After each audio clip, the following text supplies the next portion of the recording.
or around the state, and that's why they're concerned about that.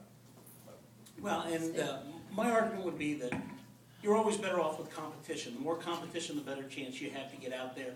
As you say, it is true in California, for example, a number of microbreweries have actually managed to grow themselves through places like in a Costco or that kind of thing.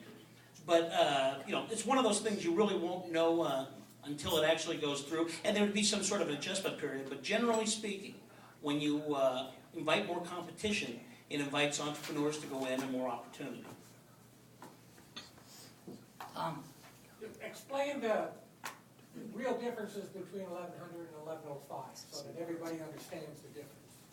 No, I'll give that to you, because as I said, we're not getting into the particular initiatives, and you probably understand it a lot more than I do. And that's why I think these things are important, because we really need to read those, particularly when there's a couple of initiatives on the same ballot. It's kind of difficult. I mean, is there one better than the other, or do you just vote for two and hope for the best, or do you vote against everything? I mean, that's why you want to read that. So you probably I would imagine, could talk about the differentiation. I hope I can, but that's the problem. I'm not sure I can, because these are pretty complicated issues, but let me try to do my best job.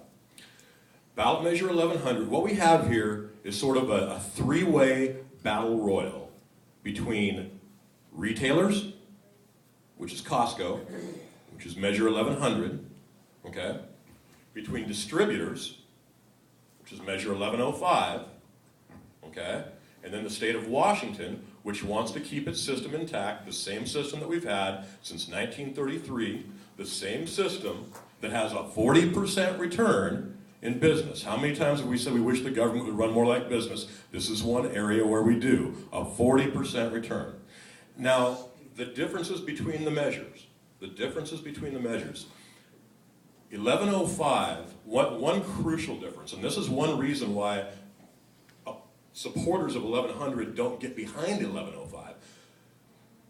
1105 would require the legislature to impose a tax on retailers to make up for any lost revenue the state would incur by virtue of transferring it from the state system to the private sector. Now, if Costco and if the retailers are so convinced that they can increase revenue to the state, they wouldn't be worried about that, because they would know that they're going to return more dollars to the state. It's a guarantee, but they're not, and that's one crucial key difference. Last but not least, 2%. We talked about, Steve, you talked about raising revenues and how the theory that the private sector can always do a better job than the state. Washington State's auditor's report suggests that at best, that the number $100 million, you will see the figure $100 million coming out in increased revenue. You will see that. But remember, whenever you hear that, that's over a 5-year period. It's more like 86 million is the number they just round up to 100. $17 million a year, 17 million, and that's 2%, just 2%, and a lot of dominoes have to fall. 2% versus 30%. Dave, you have to watch the timer. And she I haven't. stands. Are you signaling? Oh, when you stand. And she did it to me. Very good. Did I answer your question sufficiently? Well, and I just want to add a couple of things, Please do. because we talked about, Costco's on this place. Well, that's true. Also remember, it's not just the government or the state of Washington, but really, it's all the labor unions. So, as long as we know who's supporting these things, you got to know that the labor unions are strong behind the no on these initiatives. The other thing is, too, I just question what government's role really is. What are they supposed to do? I have just kind of an initial feel that this is one area that they should stay out of. I mean, there's certain things that government can do, like make roads and do things that they're required to do. When you start getting into retail and so forth, it does seem to us that the private sector will do it more efficiently. Sonny? I guess it's more of a business question. You said the state makes a profit of $32 million.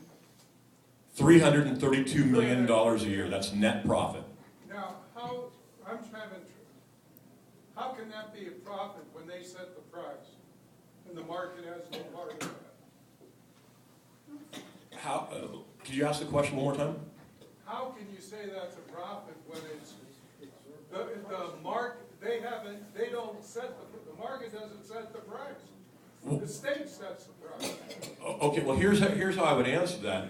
$850 million in gross sales, and then you pay out the costs. After the costs, the return is $332 million.